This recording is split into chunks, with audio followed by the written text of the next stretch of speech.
آگے اللہ سبحانہ تعالیٰ فرماتے ہیں وما کانا، اور نہیں ہے، نہیں ہے یعنی جائز نہیں ہے، شایان شان نہیں ہے، لمؤمن کسی مومن کے لیے، ان یہ کہ یقتل وہ قتل کر دے، مؤمنن کسی مومن کو، الا مگر خطأ خطا سے یا بھول کر، یعنی بغیر ارادے اور نیت کے کسی مومن کا قتل اس سے ہو جائے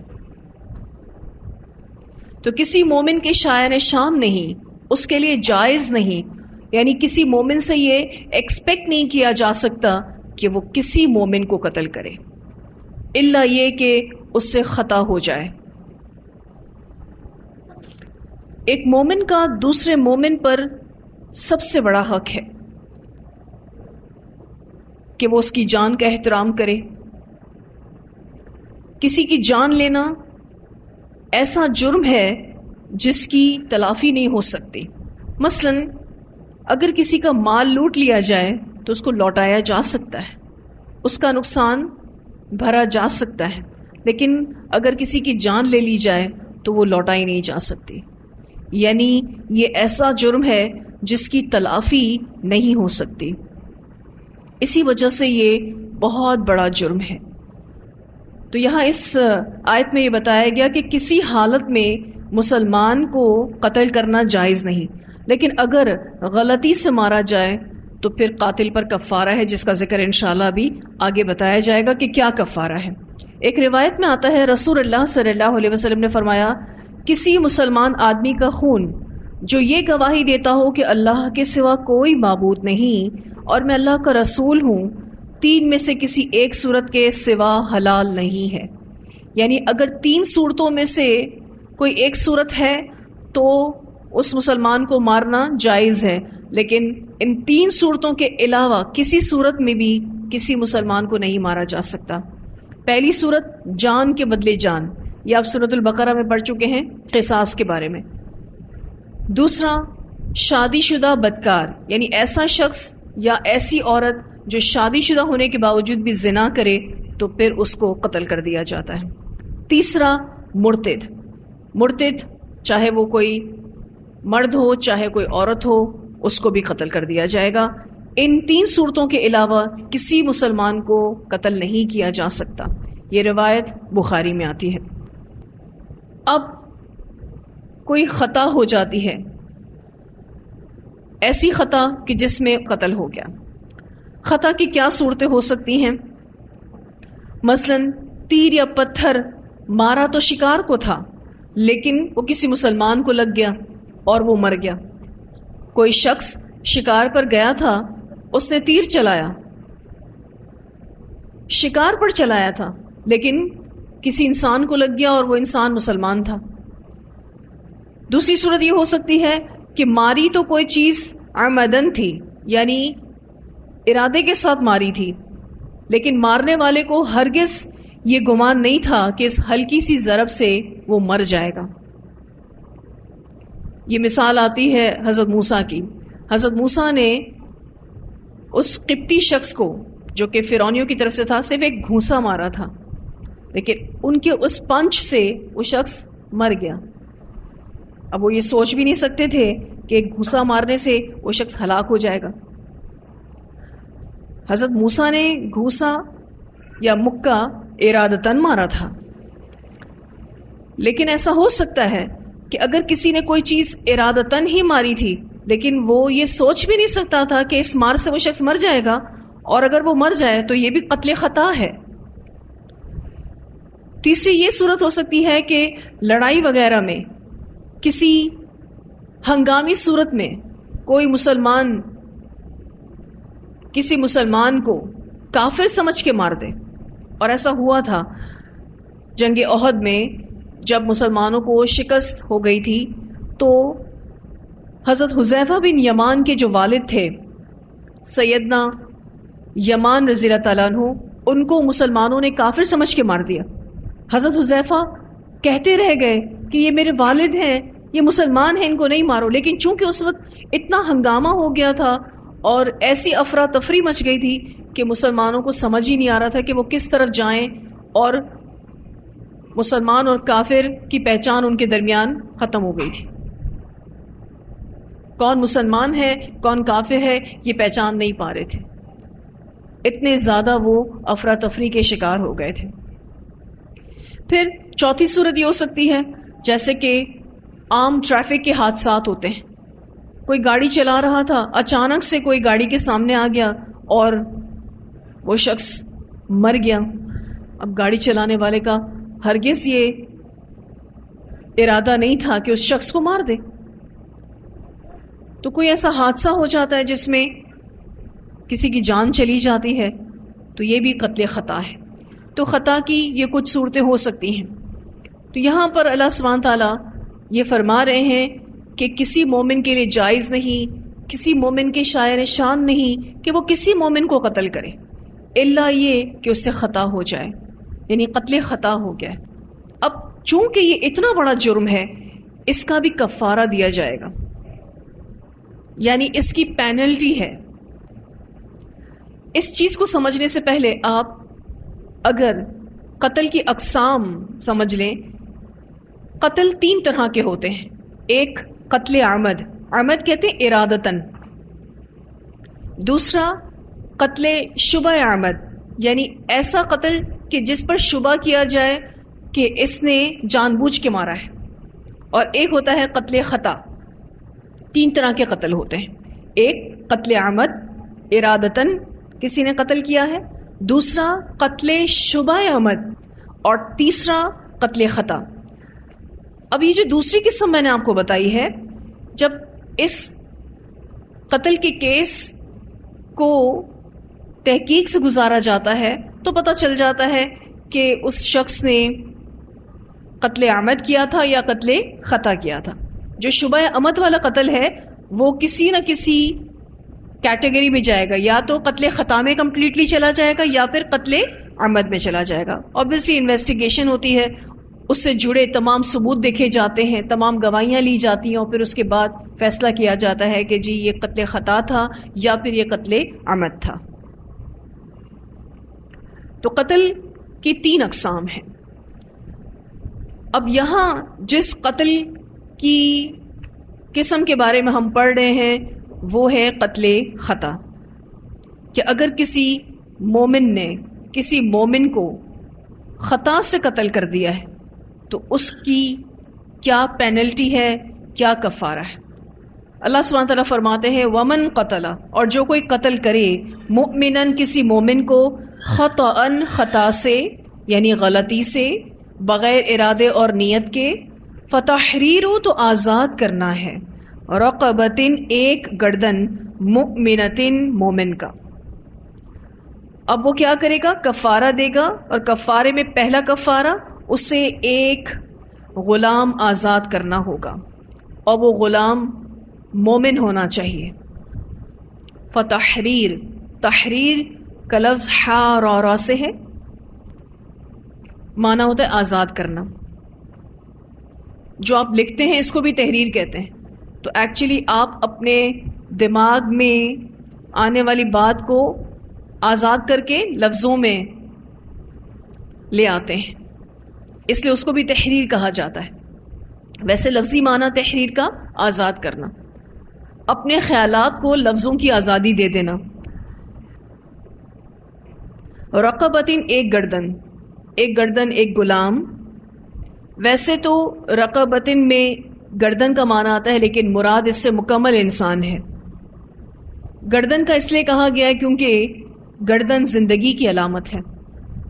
آپ سب جانتے ہیں کہ ہماری گردن میں ایک رگ ہے جسے شہرک کہا جاتا ہے، اگر اس کو کوئی کاٹ دے تو انسان مر جاتا ہے. تو رقبتن ہے تو معنی ایک گردن کا لیکن مراد اس سے مکمل انسان ہے. مؤمنتن مومن، اب مومن غلام ہونا چاہیے. اب وہ کوئی مرد بھی ہو سکتا ہے اور کوئی عورت بھی ہو سکتی ہے. غلام کا مومن ہونا شرط ہے. ودیتن، اور خون بہا. ودیتن کا جو لفظ ہے واو دال چھوٹے یا سے ہے، اس سے آپ اردو میں ایک لفظ پڑھتے ہیں وادی. وادی اس جگہ کو کہتے ہیں جہاں پانی بہتا ہے. جب برف وغیرہ پگھل کر پانی آ کر ایک جگہ ٹھہر جاتا ہے زمینی حصے میں تو اس کو وادی کہا جاتا ہے. اب اس کا معنی دیت کا کس اعتبار سے ہوا؟ چونکہ خون کی وادی بنائی گئی، خون بہایا گیا، تو پھر اسی سے ہی اس کا معنی دیت کا نکالا گیا ہے کہ خون بہا دیا جائے گا.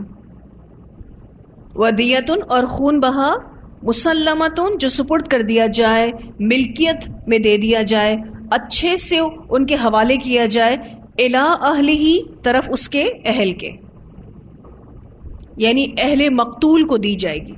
اہل مقتول یعنی جن کا شخص قتل ہوا ہے اس کے گھر والے، مقتول کے گھر والوں کو یہ دیت دی جائے گی. الا مگر ان یہ کہ یصدقو وہ صدقہ کر دیں. کون صدقہ کر دیں؟ مقتول کے گھر والے اس دیت کو معاف کر دیں.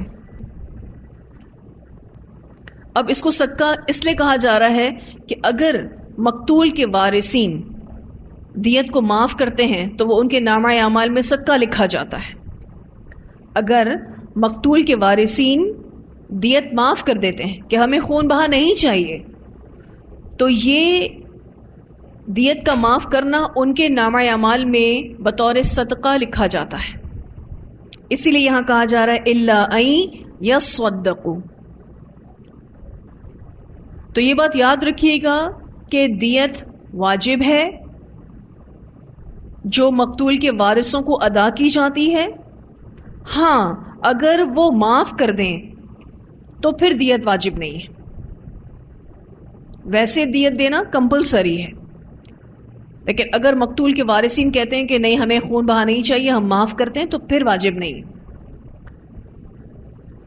خون بہا یا دیت جو بھی کہہ لیں آپ، 100 اونٹ یا ان کے قیمت کے برابر رقم ہے.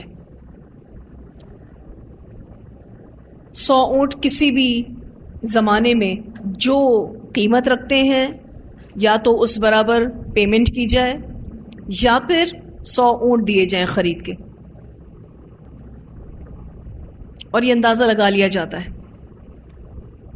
جیسے اگر ایک اونٹ بالفرض 1 لاکھ روپے کا ہے تو 100 اونٹ کتنے ہو گئے؟ 1 کروڑ روپیہ. 1 کروڑ روپیہ دیت بنتی ہے. ایک مثال دے رہی ہوں آپ کو. تو اگر کسی مومن نے کسی مومن کا خطا سے قتل کر دیا ہے تو اب اس کی ایسے ہی چھوٹ نہیں ہے کہ وہ یہ کہہ دے مجھ سے تو غلطی ہو گئی، مجھے معاف کر دیں. ایسا نہیں ہو سکتا، چونکہ یہ بہت بڑا جرم ہے لیکن ہوا غلطی سے ہے، تو اس کی پینلٹی، اس کا کفارہ دینا ہوگا. اور پہلا کفارہ کیا ہے کہ ایک مومن غلام کو آزاد کرنا ہوگا، اور دوسرا اس کا خون بہا بھی ادا کرنا ہوگا، اور خون بہا 100 اونٹ یا اس کے برابر کی رقم ہے. پھر اللہ سبحانہ تعالیٰ فرماتے ہیں فَإِن پھر اگر کانا ہے من قوم ایسی قوم سے، پھر اگر وہ ہے ایک ایسی قوم سے، یعنی جس کا قتل ہو گیا ہے اس کی بات ہو رہی ہے، عدو لکم جو دشمن ہے تمہاری، یعنی تم نے کسی مسلمان کا تو قتل کر دیا ہے لیکن وہ تعلق رکھتا ہے کسی تمہاری دشمن قوم سے. ٹھیک ہے، مقتول مومن ہے مگر اس کے وارث حربی کافر ہیں. حرب کہتے ہیں جنگ. حربی کافر یعنی ایسا کافر جس سے جنگ بنتی ہے. تو اگر کوئی مقتول مومن ہے لیکن اس کے وارث کافر ہیں، تمہارے دشمن ہیں، وہوا اور وہ مؤمن مومن ہے، وہ خود تو مومن ہے لیکن اس کا تعلق دشمن قوم سے ہے، تو اللہ سبحانہ تعالیٰ فرماتے ہیں فَتَحْرِيرُ رَقَبَةٍ مُؤْمِنَةٍ، تو آزاد کرنا ہے ایک گردن کا مومن کی، بس اتنا ہی. اس کی دیت نہیں دی جائے گی، کیونکہ اگر کافروں کو دیت دی جائے گی تو کافر اس سے اور سٹرونگ ہو جائیں گے، اور اس پیسے کو ہو سکتا ہے کہ وہ مسلمانوں کے خلاف ہی استعمال کریں. تو اگر کسی مسلمان کا قتل ہو گیا ہے خطا سے، لیکن اس کا تعلق ان لوگوں سے ہے، اس کے فیملی ممبرز کون ہیں؟ کافر ہیں، حربی کافر ہیں، تمہارے دشمن ہیں، تو اب تمہارا کفارہ صرف اتنا ہے کہ تم ایک گردن کو آزاد کرو گے. فَتَحْرِيرُ رَقَبَةٍ مُؤْمِنَةٍ. دوسری والی پینلٹی نہیں ہوگی، یعنی اس کی دیت نہیں ہوگی. وَإِنْ كَانَ، اور اگر ہے، من قوم، ایک قوم سے، اب مرنے والا مقتول مومن مقتول ہے ایسی قوم سے، بینکم و بینہم، تمہارے درمیان اور ان کے درمیان، میثاق، پختہ عہد ہے، امن معاہدے کی بات ہو رہی ہے، پیس ایگریمنٹ ہوا ہے. فدیتن، تو خون بہا ادا کرنا ہے، مسلمتن، سپرد کیا گیا، ملکیت میں دیا گیا، اچھے سے دیا گیا، الی اہلہ، طرف اس کے اہل کے. اب اگر وہ مومن جس کا قتل ہو چکا ہے، خطا سے قتل ہوا ہے، اس کا تعلق ہے تو کافروں سے، لیکن یہ وہ کافر ہیں جن سے تمہارا پیس ایگریمنٹ ہوا ہے، امن معاہدہ ہوا ہے، صلح کا عہد ہوا ہے، تو اب ان کو تمہیں خون بہا ادا کرنا ہوگا، کیونکہ وہ اس عہد میں بندھے ہوئے ہیں، تو اس پیسے کو وہ غلط استعمال نہیں کریں گے. وَتَحْرِيرُ رَقَبَةٍ مُؤْمِنَةٍ، اور آزاد کرنا ہے ایک گردن کا یا غلام کا مومن. یعنی یہ وہی والی سچویشن آ گئی جو پہلی والی صورت تھی.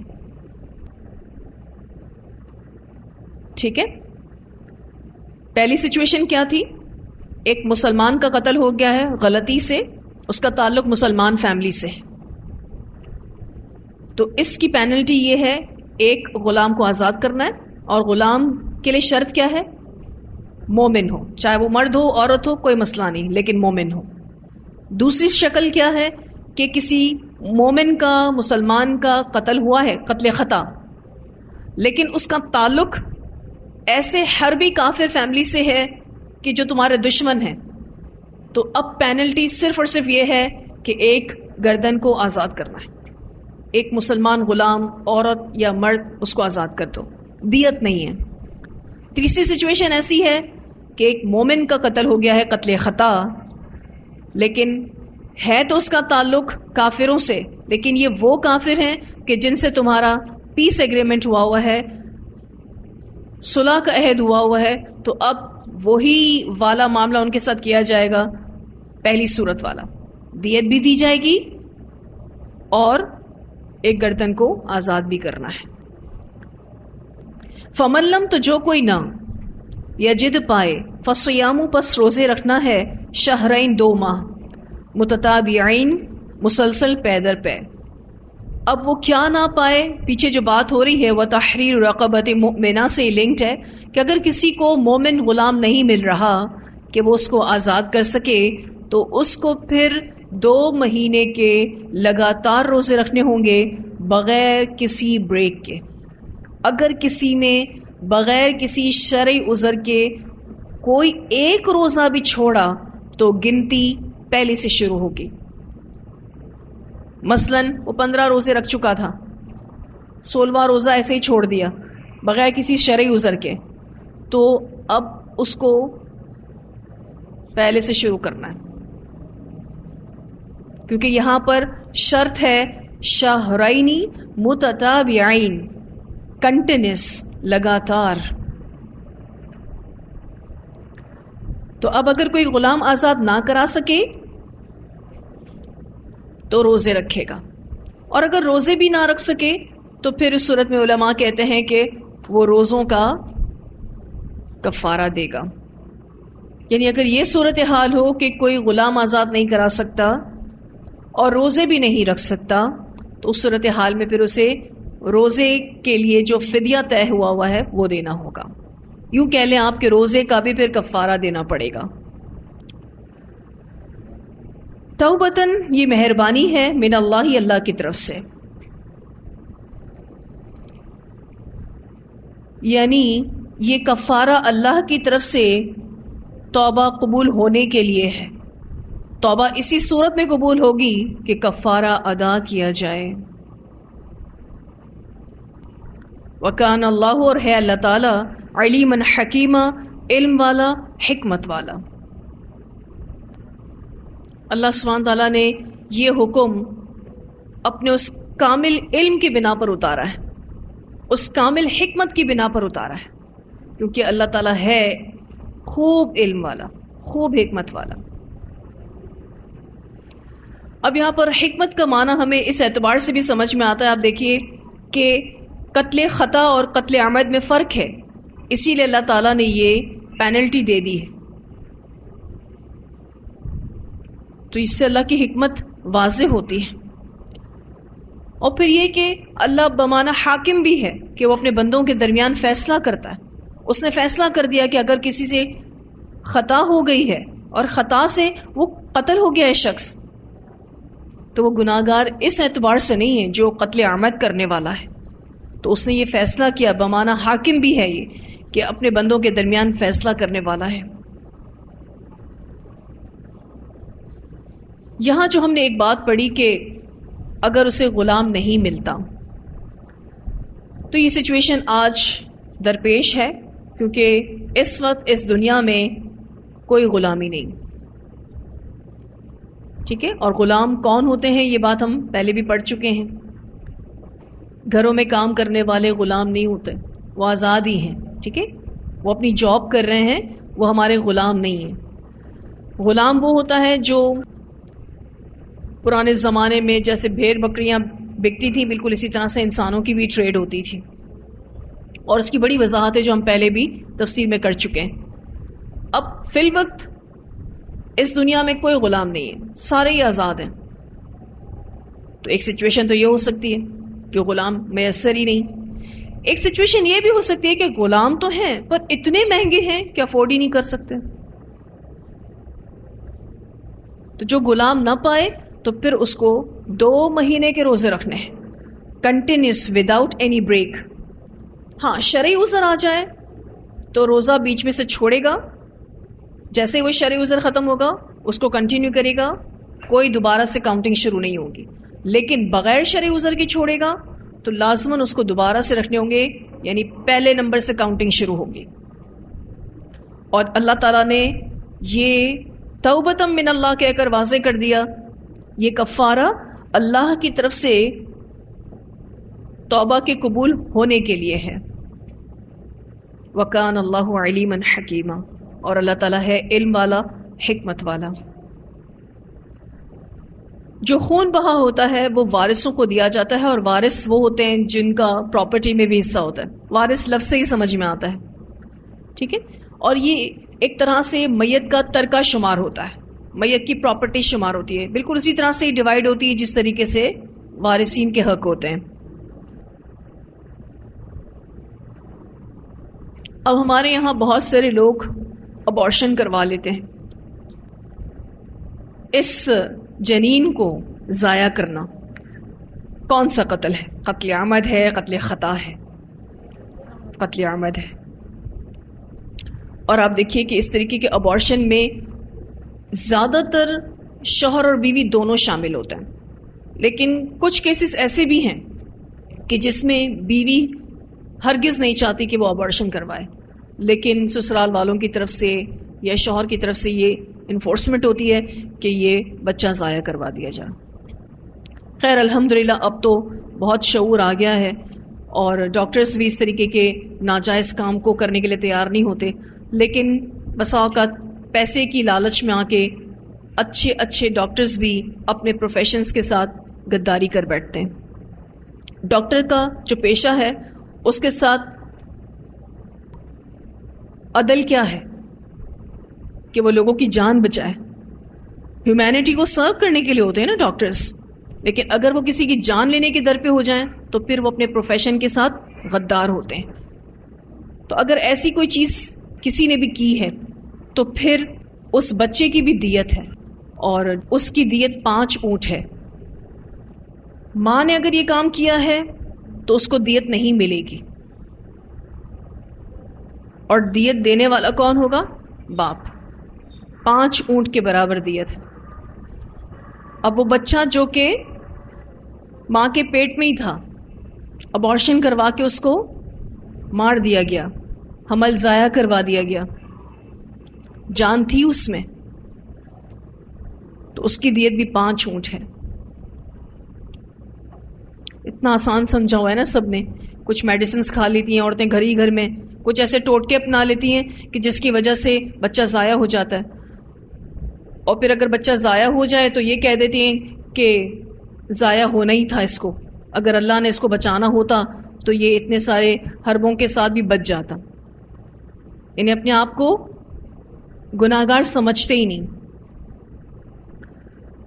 پھر آگے اللہ سبحانہ تعالیٰ فرماتے ہیں ومن، اور جو کوئی یقتل قتل کرے مؤمنن کسی مومن کو متعمدن جان بوجھ کر، فجزاؤہ تو جزا اس کی جہنم و جہنم ہے، خالدن ہمیشہ رہنے والا ہے، فیہا اس میں، وغضب اللہ اور غضبناک ہوا اللہ علیہ اس پر، ولعنہ اور اس نے لعنت کی اس پر، وأعد لہ اور اس نے تیار کیا اس کے لیے عذابا عظیما عذاب بہت بڑا۔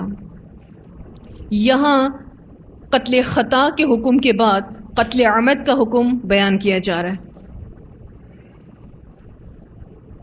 کہ جو بھی کسی مومن کو جان بوجھ کر قتل کرے گا تو اس کی پہلی سزا جہنم خالدن فیہا، دوسری سزا وغضب اللہ علیہ، تیسری سزا ولعنہ اور چوتھی سزا وأعد لہ عذابا عظیما۔ ترمذی کی روایت میں آتا ہے کہ ساری دنیا کا زوال اللہ کے نزدیک ایک مومن کے قتل سے کم درجے کا ہے۔ ساری دنیا زوال پذیر ہو جائے، اللہ کے نزدیک ایک مومن کے قتل سے کم درجے کا نقصان ہے۔ یعنی مومن کا قتل ہو جانا بہت بڑا جرم ہے، اتنا بڑا جرم ہے کہ اس کی 4 سزائیں تو یہاں بتائی گئی ہیں۔ اسی لیے ان سارے احکامات کو پڑھ کر یہ بات واضح ہوتی ہے کہ کبھی ہم کسی کی جان لینے کے در پہ نہ ہوں۔ یہاں دیکھیں بہت سارے لوگ قانون کو بھی اپنے ہاتھ میں لیتے ہیں اور کہتے ہیں کہ قانون کیا فیصلہ کرے گا، وہ تو ان کی جان بخشی کر دے گا، ہم ہی اس کو مار دیتے ہیں۔ مثلا اگر کسی صورت اس شخص سے کوئی حق بنتا ہے مارنے کا تو وہ اپنی خود کی عدالت لگا کے اور قانون کو ہاتھ میں لے کر اس کی جان لے لیتے ہیں۔ تو جب کسی اسلامک اسٹیٹ میں ہم رہ رہے ہیں اور وہاں ایک لا فالو ہو رہا ہے تو ہم قانون کے خلاف نہیں جا سکتے، قانون کو اپنے ہاتھ میں ہم نہیں لے سکتے۔ تو قتل عمد پر بہت ساری احادیث ملتی ہیں۔ بخاری کی روایت میں آتا ہے کہ قیامت کے دن سب سے پہلے خونوں یعنی قتل کے بارے میں فیصلہ کیا جائے گا۔ سب سے پہلے جو کیسز کھولے جائیں گے کل قیامت کے دن وہ قتل کے بارے میں ہوں گے۔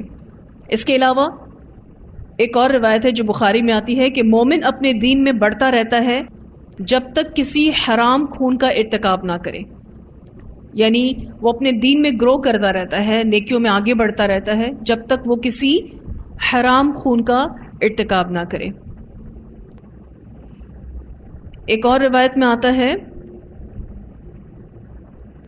سیدنا عبداللہ بن عمر رضی اللہ تعالیٰ عنہ سے روایت ہے کہ آپ صلی اللہ علیہ وسلم نے اپنے خطبہ حجۃ الوداع میں فرمایا، اللہ نے تم پر ایک دوسرے کے خون، مال اور آبرو اس طرح سے حرام کر دی ہیں جس طرح تمہارے اس دن یوم النحر کی، تمہارے اس شہر مکہ کی اور تمہارے اس مہینے ذوالحجہ کی حرمت ہے۔ نیز فرمایا کہ میرے بعد ایک دوسرے کی گردنیں مار کر کافر نہ بن جانا۔ اس سے بخاری نے روایت کیا ہے۔ یہاں اس حدیث میں قتل کے حوالے سے بات ہو رہی ہے، لیکن اگر آپ اس سٹیٹمنٹ پر غور کیجئے کہ آپ صلی اللہ علیہ وسلم نے فرمایا کہ اللہ نے تم پر ایک دوسرے کے خون یعنی قتل، مال یعنی چوری یا کوئی بھی طرح کا دھوکہ دینا، اور آبرو عزت اس طرح سے حرام کر دی ہے جس طرح سے یہ دن، یہ شہر اور یہ مہینہ حرمت والا ہے۔ ہم خون کو یعنی قتل کو تو بہت بڑا گناہ سمجھتے ہیں، لیکن ہم غیبت کرنے کو بڑا گناہ نہیں سمجھتے، اور غیبت کرنا دراصل کیا ہے؟ کسی کی عزت کو اچھالنا۔ ایک اور روایت میں آتا ہے سیدنا ابو بکر رضی اللہ تعالیٰ عنہ کہتے ہیں کہ آپ صلی اللہ علیہ وسلم نے فرمایا جب دو مسلمان تلوار لے کر باہم لڑیں تو قاتل اور مقتول دونوں جہنمی ہیں. اب باقاعدہ کوئی لڑائی ہو گئی ہے, کوئی جھگڑا ہو گیا ہے اور دونوں نے ہتھیار اٹھا لیے, تو آپ صلی اللہ علیہ وسلم نے فرمایا کہ قاتل اور مقتول دونوں جہنمی ہیں. میں نے کہا اے اللہ کے رسول صلی اللہ علیہ وسلم یہ تو قاتل تھا, مقتول کا کیا قصور؟ آپ صلی اللہ علیہ وسلم نے فرمایا اس لیے کہ وہ بھی اپنے ساتھی کے قتل کے درپے تھا. اسے بخاری نے روایت کیا ہے. یہ سیلف ڈیفenس میں اس نے نہیں اٹھایا تھا, اس نے قتل کرنے کی نیت سے اٹھایا تھا. تو یہاں جس شخص کی بات ہو رہی ہے وہ جو قتل ہو گیا اس کی بھی نیت کیا تھی کہ موقع ملے گا تو میں مار دوں گا. ایک ہوتا ہے سیلف ڈیفenس, اپنے بچاؤ کے لیے کوئی ہتھیار اٹھاتا ہے, تو وہ کل قیامت کے دن بھی واضح ہو جائے گا کہ اس شخص نے اپنے بچاؤ کے لیے ہتھیار اٹھایا تھا. ایک اور روایت میں آتا ہے نبی اکرم صلی اللہ علیہ وسلم نے فرمایا کہ 3 آدمیوں پر اللہ قیامت کے دن سب سے زیادہ غضبناک ہوں گے. ایک حرم میں الحاق کرنے والا, الحاق کہتے ہیں دین سے پھر جانا, یعنی رہتا کہاں ہے حرم میں لیکن دین سے پھر گیا, تو کل قیامت کے دن اللہ تعالیٰ بہت زیادہ اس پر غضبناک ہوں گے. دوسرا اسلام میں طریقہ جاہلیت کا متلاشی ہو, یعنی یوں تو مسلمان ہے لیکن مسلمان ہونے کے باوجود بھی جاہلیت کے طریقے پر ہے. اس کی مثال یوں لے لیجئے کہ کوئی عورت مسلمان ہے لیکن بے پردگی کر رہی ہے, تو وہ کس پر ہے؟ جاہلیت پر ہے. تیسرا ناحق کسی کا خون بہانے کا طالب, اسے بخاری نے روایت کیا ہے. یعنی تیسرا وہ شخص جو ناحق کسی کا خون بہانا چاہتا ہے. اس کے علاوہ ایک اور روایت میں آتا ہے سیدنا ابن عباس رضی اللہ تعالیٰ عنہ کہتے ہیں کہ آپ صلی اللہ علیہ وسلم نے فرمایا قیامت کے دن قاتل کی پیشانی کے بال اور سر مقتول کے ہاتھ میں ہوگا اور اس کے گلے کی رگوں سے خون بہ رہا ہوگا, اور وہ اللہ سے فریاد کرے گا کہ اے میرے رب اس نے مجھے قتل کیا, یہاں تک کہ عرش کے قریب لے جائے گا. راوی کہتا ہے کہ لوگوں نے ابن عباس رضی اللہ تعالیٰ عنہ کے سامنے توبہ کا ذکر کیا تو انہوں نے یہی آیت پڑھی اور کہا کہ یہ آیت نہ منسوخ ہے نہ بدلی گئی ہے. کون سی آیت پڑھی؟ یہی والی آیت جس میں اللہ سبحانہ تعالیٰ فرماتے ہیں وَمَن يَقْتُلْ مُؤْمِنًا مُتَعَمِّدًا فَجَزَاؤُهُ جَهَنَّمُ خَالِدًا فِيهَا وَغَضِبَ اللَّهُ عَلَيْهِ وَلَعَنَهُ وَأَعَدَّ لَهُ عَذَابًا عَظِيمًا. حضرت ابن عباس کہتے ہیں کہ اس کی توبہ قبول نہیں ہوگی کیونکہ یہ آیت ایسے ہی شخص کے لیے آئی ہے, اور وہ کہتے ہیں کہ نہ تو یہ آیت منسوخ ہوئی ہے اور نہ بدلی گئی ہے, پھر اس کی توبہ کیسے قبول ہو سکتی ہے؟ اب یہ روایت ترمذی میں آتی ہے, لیکن ایسے قاتل کی توبہ قابل قبول ہے. یہ قرآن پاک کے ایک اور حصے سے پتہ چلتا ہے, سورہ فرقان آیت نمبر 70. سورہ فرقان کی آیت نمبر 68 میں یہ آتا ہے والذین لا يدعون مع اللہ الہا آخر ولا يقتلون النفس التي حرم اللہ الا بالحق. اور وہ جو اللہ کے ساتھ کسی دوسرے معبود کو نہیں پکارتے یعنی شرک نہیں کرتے, اور نہ اس جان کو قتل کرتے ہیں جسے اللہ نے حرام قرار دیا ہے مگر حق کے ساتھ. یعنی یہ اللہ کے بندے عباد الرحمن ایسے ہوتے ہیں جو شرک نہیں کرتے اور کسی کو ناحق قتل نہیں کرتے. اپوزٹ کیجئے اس کو کہ جو شرک کرتا ہے ناقابل معافی گناہ کرتا ہے. دوسری بات کو اپوزٹ کیجئے کہ جو ناحق قتل کرتا ہے تو وہ بھی ناقابل معافی گناہ کرتا ہے. لیکن آگے ہی سورہ فرقان کی آیت نمبر 70 میں آتا ہے الا من تاب وآمن وعمل عملا صالحا فاولئک یبدل اللہ سیئاتہم حسنات وکان اللہ غفورا رحیما.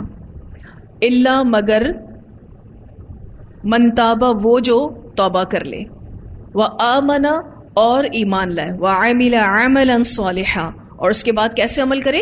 اچھے نیک عمل کرے. فاولئک یبدل اللہ تو یہی وہ لوگ ہیں بدل دے گا اللہ تعالیٰ سیئاتہم ان کی برائیوں کو حسنات اچھائیوں میں, یعنی اللہ ان کی توبہ قبول فرمائے گا. اور ایک اور واقعہ اگر آپ کو یاد ہو, بنی اسرائیل کا ایک شخص جس نے 99 قتل کیے تھے اور اس نے سچی توبہ کی تھی تو اللہ تعالیٰ نے اس کے سارے قتل معاف کر دیے تھے. تو یہ دو ہمارے پاس دلائل ہیں جس سے یہ پتہ چلتا ہے کہ اگر کسی نے قتل عامد بھی کر لیا ہے یعنی جان بوجھ کے کسی مومن کو قتل کر دیا ہے, لیکن اگر وہ سچی توبہ کرتا ہے اللہ تعالیٰ اس کی نیتوں کو جانتا ہے تو اللہ اس کے لیے غفور رحیم ہے. لیکن اگر وہ معافی نہیں مانگتا تو پھر اس کی کوئی توبہ نہیں، کوئی بخشش نہیں. تو انسان کی جان کی بڑی حرمت ہے، اور اگر کسی کے پاس یہ تعلیمات نہ ہو تو لازماً اس نے قانون کو اپنے ہاتھ میں لے لینا ہے. ویسے بھی آپ دیکھیں تو آج کل انسانی جان کی حرمت باقی رہی. قرب قیامت کی علامت ہم دیکھ چکے ہیں کہ اگر کسی نے کسی کو قتل کیا ہے تو اس کو یہ پتہ ہی نہیں ہے کہ وہ اس کو کیوں قتل کر رہا ہے. ایون مرنے والے کو بھی نہیں پتا ہوتا کہ اس کو کس گناہ میں مارا جا رہا ہے. اتنے ناحق قتل ہو رہے ہیں. اور اگر قتل خطا بھی کسی سے ہو جاتی ہے، اس کو ان کفاروں کے بارے میں ہی نہیں پتا. اگر کفارہ ادا نہیں کرے گا تو توبہ نہیں ہے. صرف استغفر اللہ کہنے سے یا اس شخص کے گھر والوں سے معافی مانگ لینے سے توبہ نہیں ملے گی. باقاعدہ ایک پروسیس ہے، ایک کفارہ ہے جس سے گزرنا ہوگا، تب اس قتل خطا کی بھی معافی ہے. کیونکہ یہ کوئی معمولی بات نہیں ہے، جان گئی ہے کسی کی، اور یہ ایسا نقصان ہوتا ہے جس کی تلافی نہیں ہو سکتی. ٹھیک ہے، تلاوت سنتے ہیں ان آیات کی. اور یہاں الحمدللہ ہمارا یہ لیسن بھی مکمل ہو گیا. وَمَا كَانَ لِمُؤْمِنٍ أَن يَقْتُلَ مُؤْمِنًا إِلَّا خَطَأً وَمَن قَتَلَ مُؤْمِنًا خَطَأً فَتَحْرِيرُ رَقَبَةٍ مُؤْمِنَةٍ وَدِيَةٌ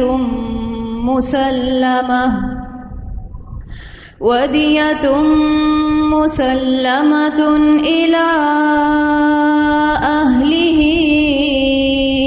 إِلَّا أَن يَصَّدَّقُوا فَإِن كَانَ مِن قَوْمٍ عَدُوٍّ لَكُمْ وَهُوَ مُؤْمِنٌ فَتَحْرِيرُ رَقَبَةٍ مُؤْمِنَةٍ وَإِن كَانَ مِن قَوْمٍ بَيْنَكُمْ وَبَيْنَهُم مِّيثَاقٌ فَدِيَةٌ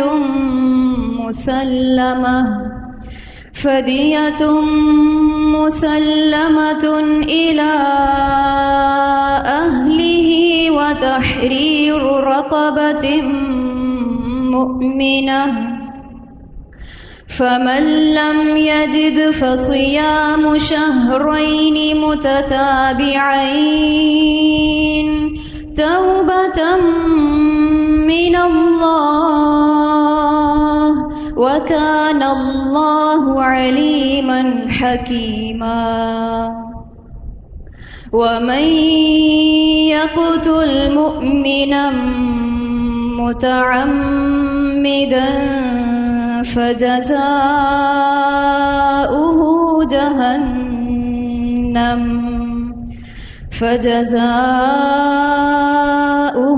جَهَنَّمُ خَالِدًا فِيهَا وَغَضِبَ اللَّهُ عَلَيْهِ وَلَعَنَهُ وَأَعَدَّ لَهُ عَذَابًا عَظِيمًا.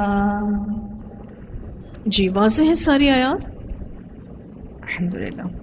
ایک سوال آپ کی طرف سے آیا ہے کہ ہمارے معاشرے میں اکثر یہ بات کہی جاتی ہے کہ حمل کے شروع کے دنوں میں حمل اگر گرایا جائے تو گناہ میں شمار نہیں ہوتا، کیونکہ بچے میں ابھی جان نہیں آئی ہوتی اور جان 3 ماہ کے بعد آتی ہے. حالانکہ قتل تو قتل ہے، چاہے وہ شروع کے دن میں ہی کیوں نہ ہو. آپ نے اس سوال کے ساتھ جواب بھی دے دیا ہے.